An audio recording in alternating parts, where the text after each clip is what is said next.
Hello and welcome to Frontrunner Motorsport, and today we are going to take a look at the 66th running of the New Zealand Grand Prix.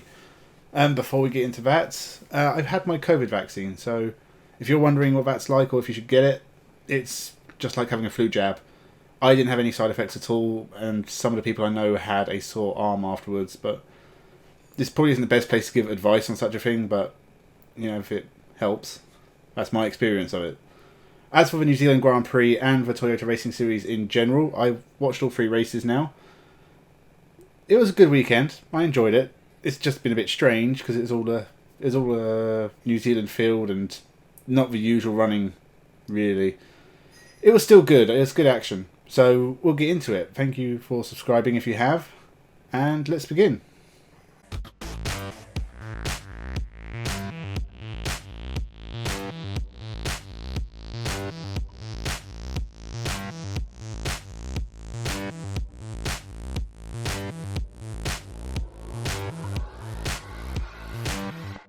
Welcome to Frontrunner Motorsport. So as I said in the introduction, this was a bit of a strange feel to the New Zealand Grand Prix.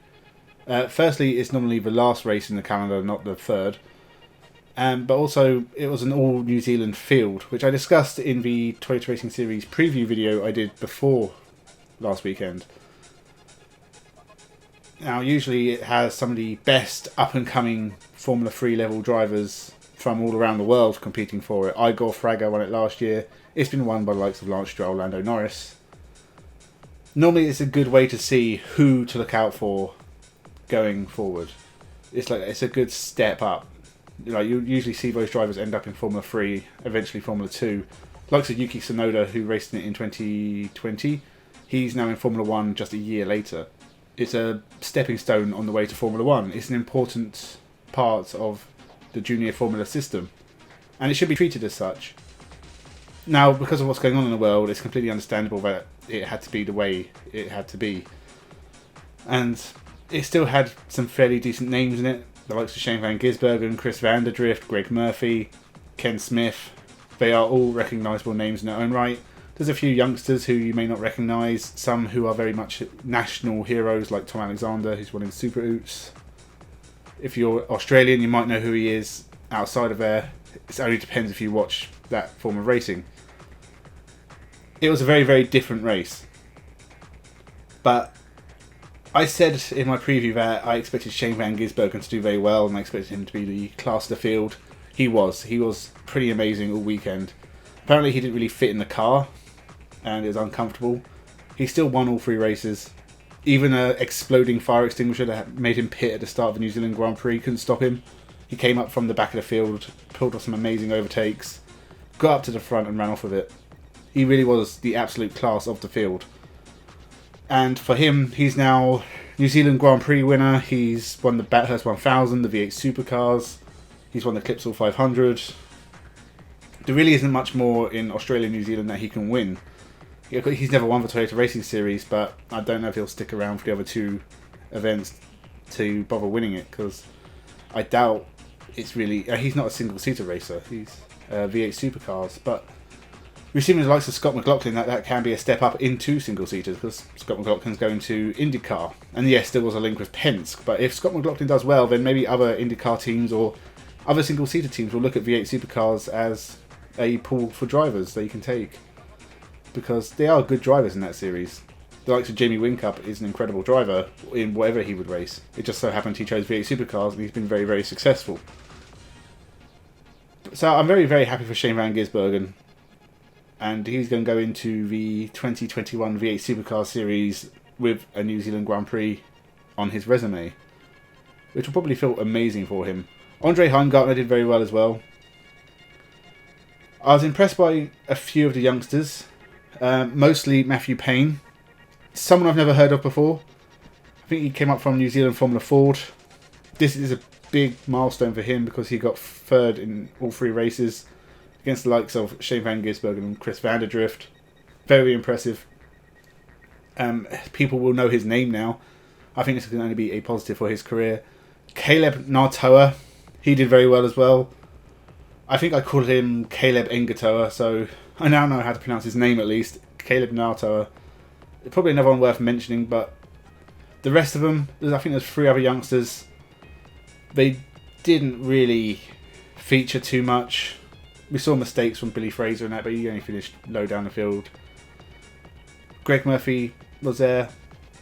Again, he had issues. The Leach brothers were entertaining. Chris Vanderdrift was probably the second best driver of the weekend. Again, he would have probably won the New Zealand Grand Prix if not for the slight damage he got from the incident with Daniel Gaunt. His front wing just caught Daniel Gaunt's rear wheel, damaged the front wing. He had to come in and stop. He still got back up to 5th, but I think he was penalised anyway, back down to 12th. If not for that, I think he would have won it, because if he managed to get past Daniel Gaunt and get a few seconds up the road, Shane Van Gisbergen still got to work his way through the field and get up to him. It may have been different. Ken Smith. It's incredible that he's even there. He is 79, he's had shoulder surgery. He was just sort of trotting around at the back, but the fact that he's there is incredible. 50 New Zealand Grand Prix out of 66. To put out, I think I put in the comments to the preview video, there are only 16 New Zealand Grand Prix that Ken Smith hasn't been on the grid for. And there's only been 66, so 50 out of 66 is just insane.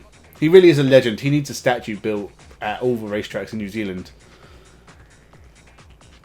And they got to lead him to the field in one of his older cars as well, and it's a really cool sight. I really enjoyed it. I enjoyed the whole weekend. As I said, it's a bit strange, but it was very, very different from what I was expecting.